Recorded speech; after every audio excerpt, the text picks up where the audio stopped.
This is Sandy, a 3-year-old German Shepherd. She is receiving her advanced obedience training here at the United States Army Infantry Center at Fort Benning, Georgia. As a member of a scout dog platoon, Sandy is one of hundreds of Army dogs who go to battle with the soldier to help detect the hidden enemy. Today, on The Big Picture, you will see the story of the scout dog, his role in military history, and how the Army trains different types of dogs for specific military missions. Just as dog has always been a friend to man, these canines in combat are proving every day that they are the soldier's best friend.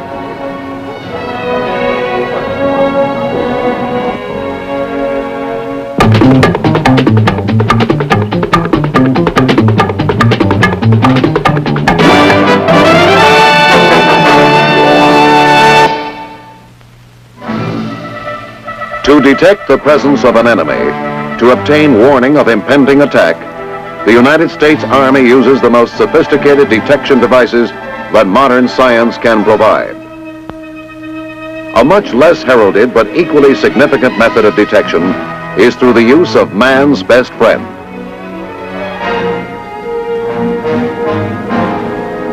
Dogs have been used by man since primitive times to warn him of approaching danger and to help him in battle.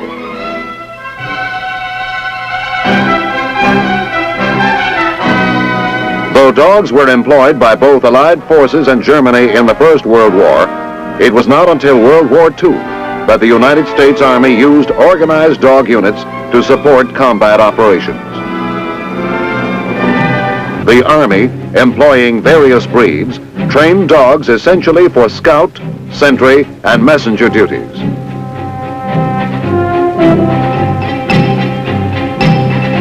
In the Korean War, the 26th Infantry Scout Dog Platoon, the oldest active canine unit, took part in more than 1,000 patrols and helped reduce casualty rates on these missions by about 65%. The unit was awarded a presidential citation for its work. A previous citation had been earned by the platoon in the Philippine campaign of World War II.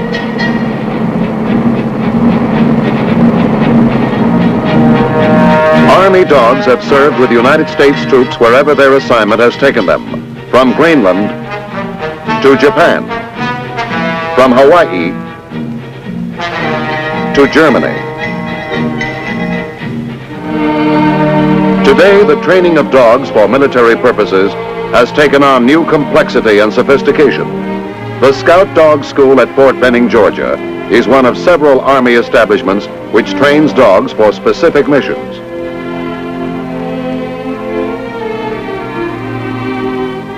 All dogs used by U.S. Armed Forces are purchased by the Air Force and shipped to the training installations.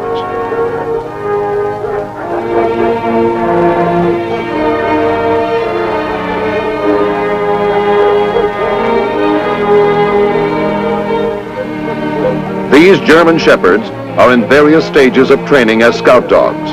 Carefully selected for size, working ability, and temperament, the dogs will be matched with handlers to form scout dog teams, which will be assigned to combat units.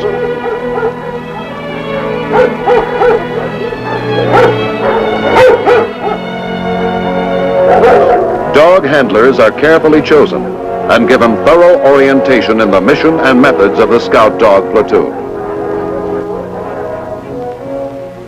Items used in the training program are explained, along with general principles of care and safety for both dog and handler.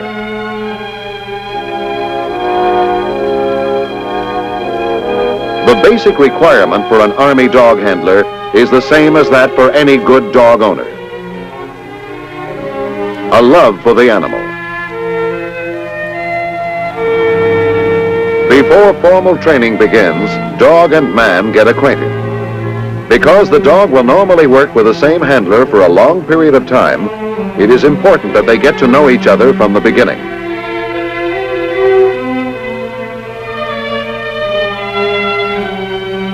Basic obedience training for the dog involves the same elementary lessons known to many dog owners. The dog learns to respond not only to oral commands, but to gestures as well.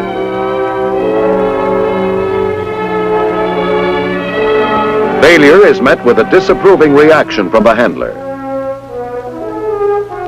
Success brings praise and a short break from the training routine.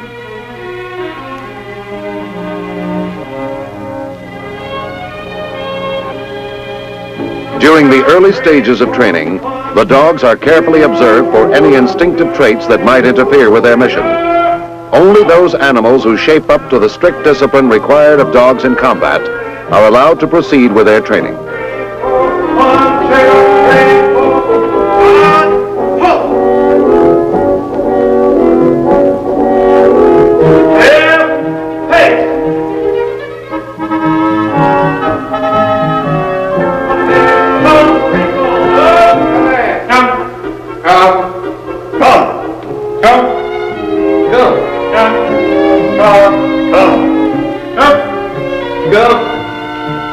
The scout dog detects his quarry by airborne scent.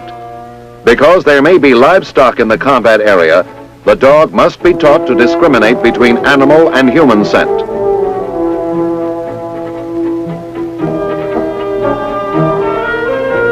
He is taught not to alert to the scent of animals he might encounter in the combat area.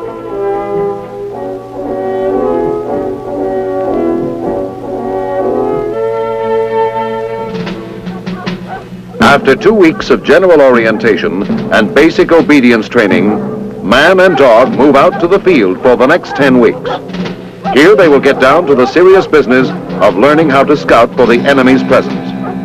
Training areas are chosen to simulate an environment similar to the one in which the dog will be operating during actual combat.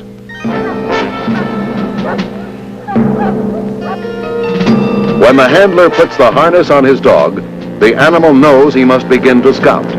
The effect of the working harness is to prime the dog's whole body for his task.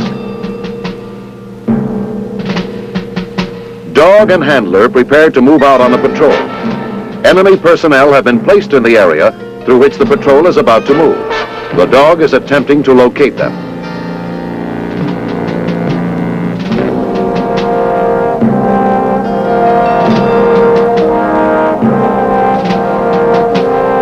The dog's sense of hearing is 20 times greater than that of humans. His sense of smell is 40 times keener.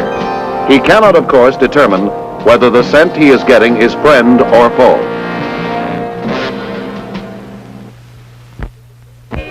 It's up to the handler and members of the friendly patrol to make this identification based on any combat intelligence they may have received. The scout dog team's mission is to give an early silent warning of the presence of enemy personnel or equipment in the area.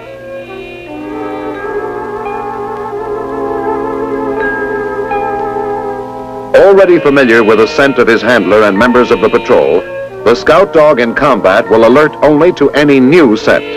Under ideal conditions, highly trained scout dogs can detect scent as far away as 1,000 yards.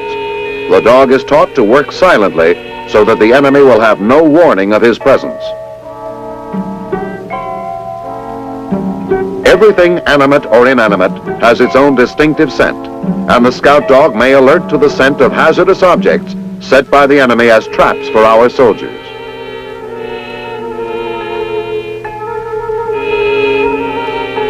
The handler must be able to interpret the dog's warning signs. Each time the dog alerts, he praises him. The association between alerting to the scent and receiving praise becomes fixed in the animal's behavior pattern.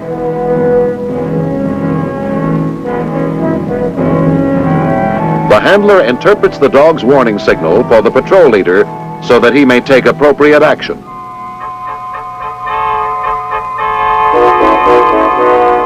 The big question is, what kind of danger is up ahead? A soldier is sent forward to check it out. This training area is set with simulated hazards typical of those that may be encountered by our soldiers in Vietnam. Teaching dog handlers and patrol leaders to anticipate these dangers helps reduce American casualties.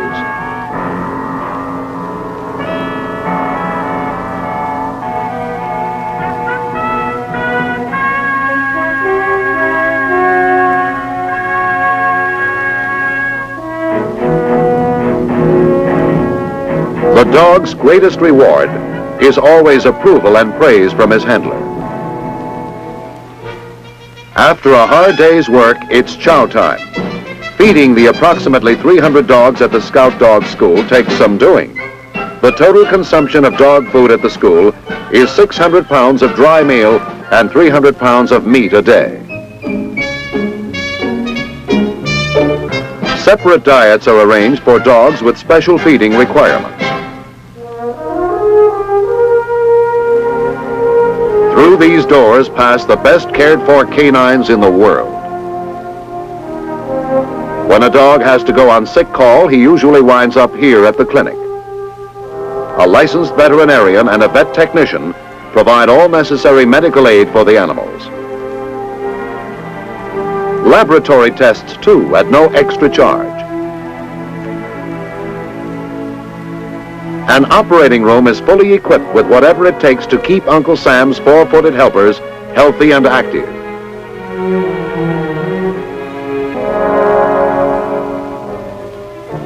In the 8th week of Scout Dog training, the animals are given a wide range of specialized experience. A training tower is used to accustom the dogs to working from high places if this should be necessary during the mission. This kind of training prepares the Scout Dog team for service with any type of unit on any terrain and under the most adverse conditions.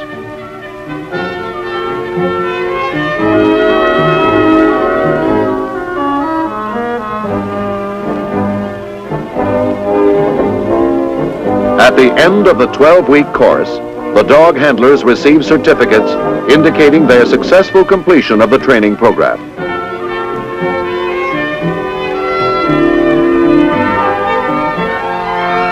Then dogs and handlers pass in review at graduation exercises.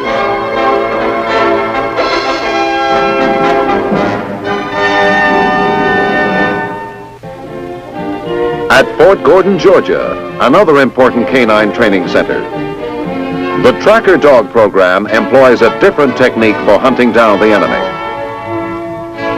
Using another breed, such as the Labrador Retriever, tracker dog training conditions the animal to follow the direct scent of a ground track left by the enemy.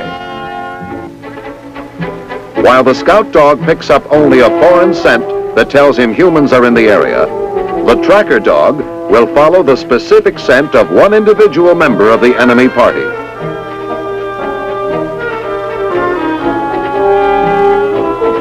Due to the complexity of tracking, it takes longer to train the tracker dog, usually about 9 months. These dogs are in various stages of training, depending on their individual rate of progress.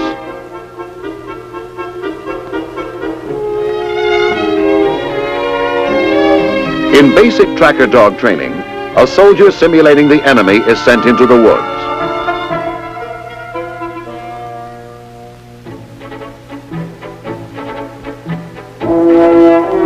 The dog is then put in the area where the track layer was known to have passed.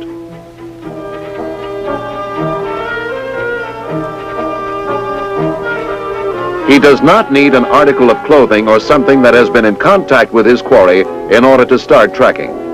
A well-trained tracker dog can follow a 24-hour-old track for as much as 2 days over many different types of terrain.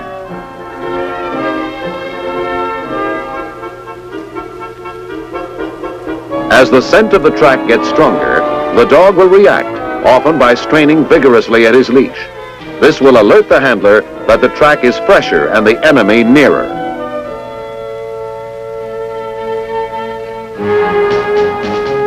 To make certain that the dogs are combat indoctrinated, they are familiarized with the sights and sounds of battle.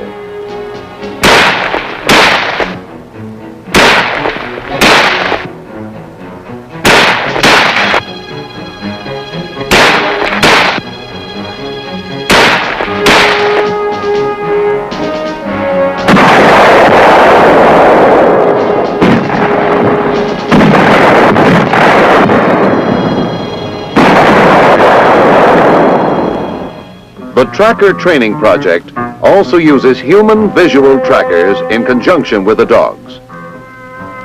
These men, trained like the Indian scouts of our pioneer days, can get a lot of information about the enemy from the condition of the trail and the growth around it. Even such minute data as how many were in the enemy party, how long ago they passed through the area, and which direction they took can be determined by the visual tracker.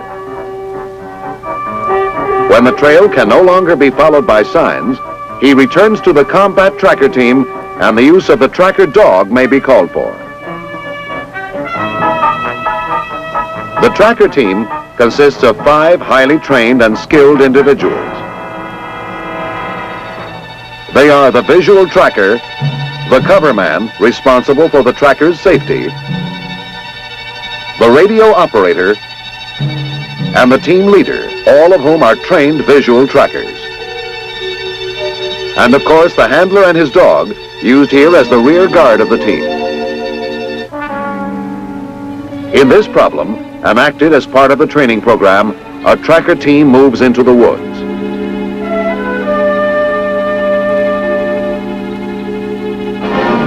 They are in pursuit of an enemy party which has eluded capture by our main force. The visual tracker examines the signs on the ground. These signs indicate that the enemy has discovered he is being followed and has picked up speed. The visual tracker signals for the team leader and gives him the information.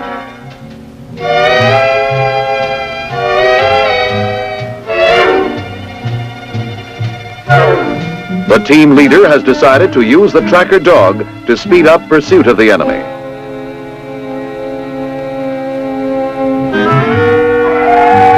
The dog's training has prepared him for this moment of trial. His reactions now will be critical. In actual combat, the dog's early warning of danger could help save the lives of many soldiers. Will this dog be equal to the task?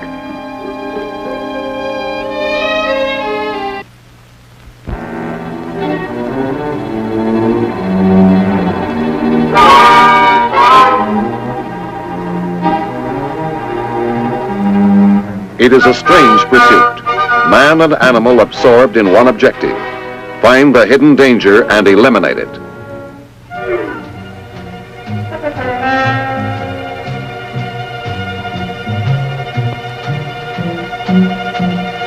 The dog has alerted on the enemy party. The handler signals for the team leader.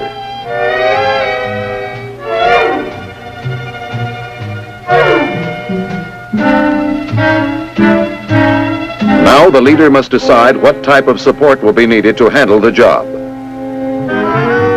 The team leader informs the support commander of the situation and requests the support forces nearby to encircle the area indicated by the dog's alert.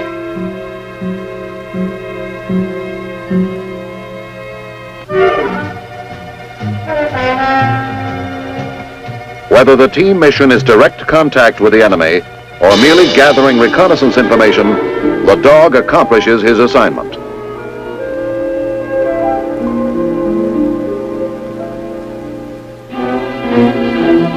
Another important military use for the dog is sentry duty. Sentry dog training is provided at Army installations both in the United States and abroad.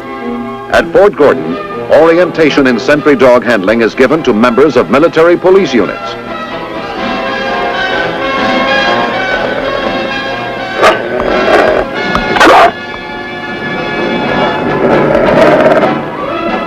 Sentry dogs, used mainly to guard Army installations and storage areas, are trained for attack if the situation requires it. The sentry dog is never released to attack unless the intruder refuses to obey the command to halt.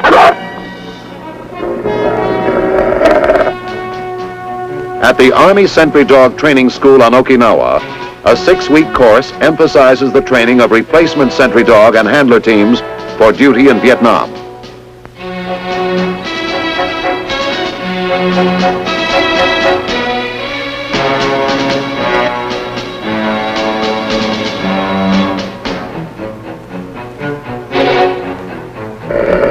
In all sentry dog programs, agitation training is stressed. For the dog who is under-aggressive or only moderately aggressive, line agitation training brings out the attack qualities of the animal.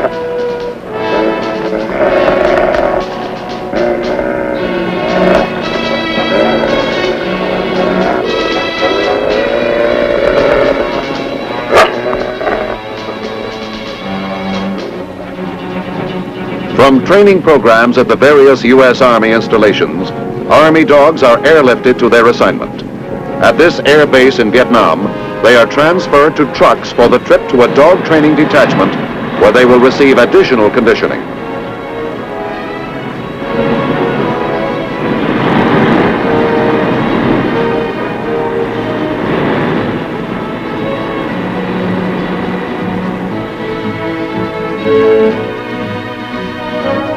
Refresher training is essential to accustom the animals to the actual conditions of climate and terrain in the region where they will be working. They will accompany troops in jungle environment, operate in marsh and swamp areas, ford or swim waterways. They must withstand the low temperatures encountered in the mountains and the intense heat at sea level.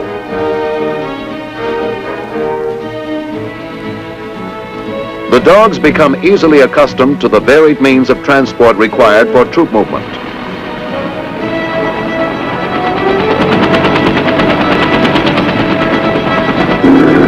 Waterborne operations pose few limitations for their use. The dog handlers receive special briefings on all subjects involved in the use of dogs in combat operations. Your dog. I'm Sergeant Hardiman. I will be giving the class on safety measures of dog handlers. Safety measures of dog handlers is one of the most very important parts of being a good dog handler. In the event that two dogs get into a fight, a handler should never try to pull them apart. The handler should get to the rear of his dog and lift his hindquarters. The reason the handler should lift his dog hindquarters is because a dog, when he bites, he sits on his hindquarters just to give him leverage. Once the leverage has been lifted, the dog's mouth automatically comes open. This is the easiest way to break two dogs from fighting. Another method for breaking two dogs from fighting is... An important phase of refresher training in the combat region is a realistic field exercise in tracking the enemy.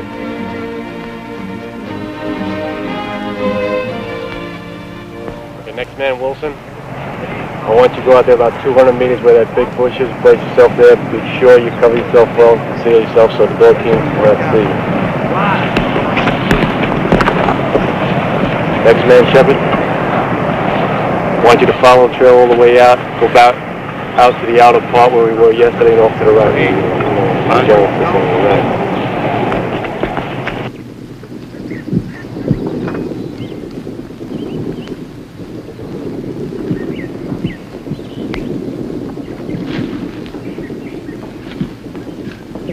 Alright, the wind's blowing from left to right. My dog and I will cover the left flank. You will keep your eyes on the right flank at all times. Any questions? No, it's not. Alright. Okay, change him over right there.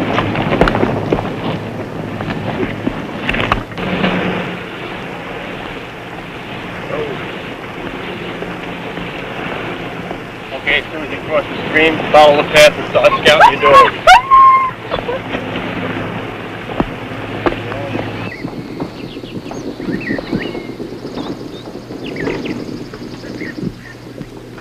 Alright, my dog next to the left flank.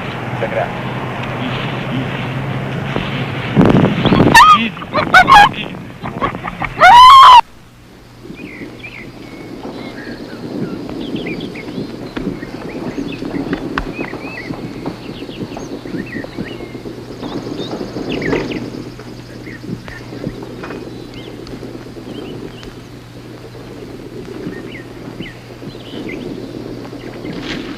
The dog becomes accustomed to the successful results of his efforts, and as always, he waits for his reward, approval by his handler. Then, a critique of the field problem. Okay, Scott, you got a fine dog. He worked exceptionally on decoys, I have to spend a lot more time on him, calming him down. He's too noisy. And you know as well as I do that the scout dog team has to give an early silent warning. The dog's much too noisy to be a scout dog handler. Scout's a good scout dog team, so you have to work on it, calm him down a lot more, and just work on it day in and day out. I'm sure you. Enemy base camps and villages are often the objectives of U.S. Army search missions.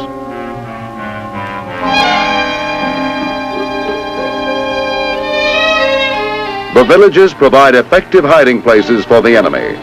Many of the dogs are specially trained to discover hidden caches of food, weapons, and ammunition, or to seek out personnel hidden in tunnels in the area. Army dogs are also being trained for off-leash operations. Here, a transmitter with miniature components is attached to the dog's harness. While the dog is in motion, the transmitter sends out an intermittent signal to a receiver.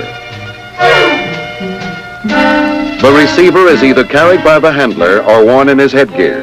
When the dog stops and alerts, the signal continues without the interruption. Adaptable to many situations, responsive to teaching, and with a high degree of problem-solving ability, the expertly trained Army dog has become a valuable ally to the American fighting man.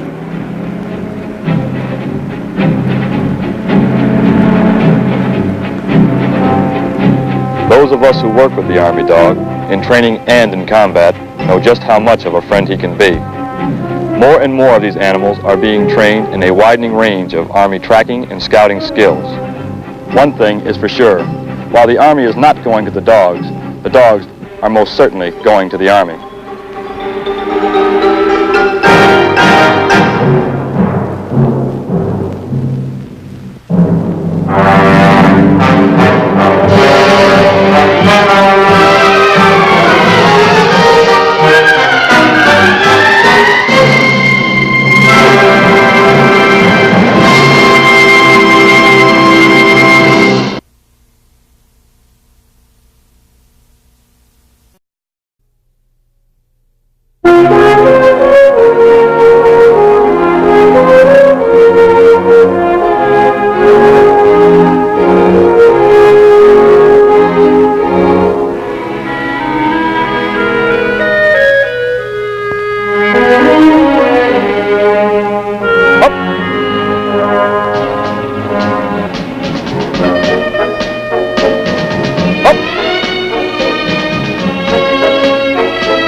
Combat operations. The Army, employing various breeds, trained dogs essentially for scout, sentry, and messenger duties.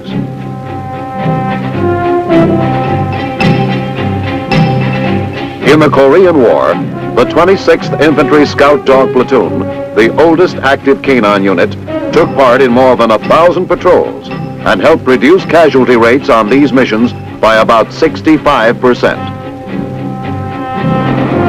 The unit was awarded a presidential citation for its work. A previous citation had been earned by the platoon in the Philippine campaign of World War II.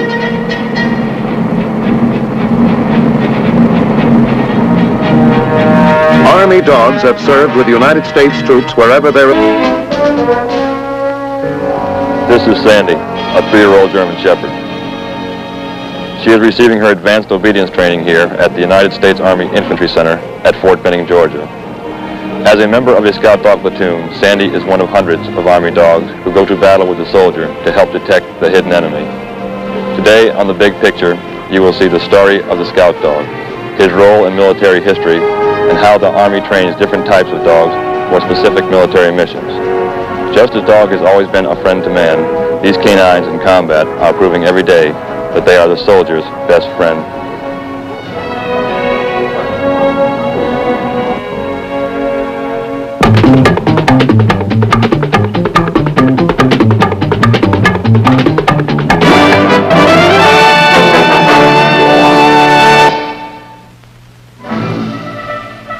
detect the presence of an enemy, to obtain warning of impending attack, the United States Army uses the most sophisticated detection devices that modern science can provide. A much less heralded but equally significant method of detection is through the use of man's best friend.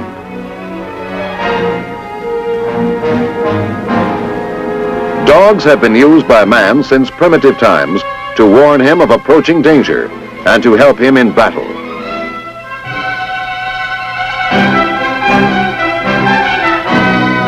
Though dogs were employed by both Allied forces and Germany in the First World War, it was not until World War II that the United States Army used organized dog units to support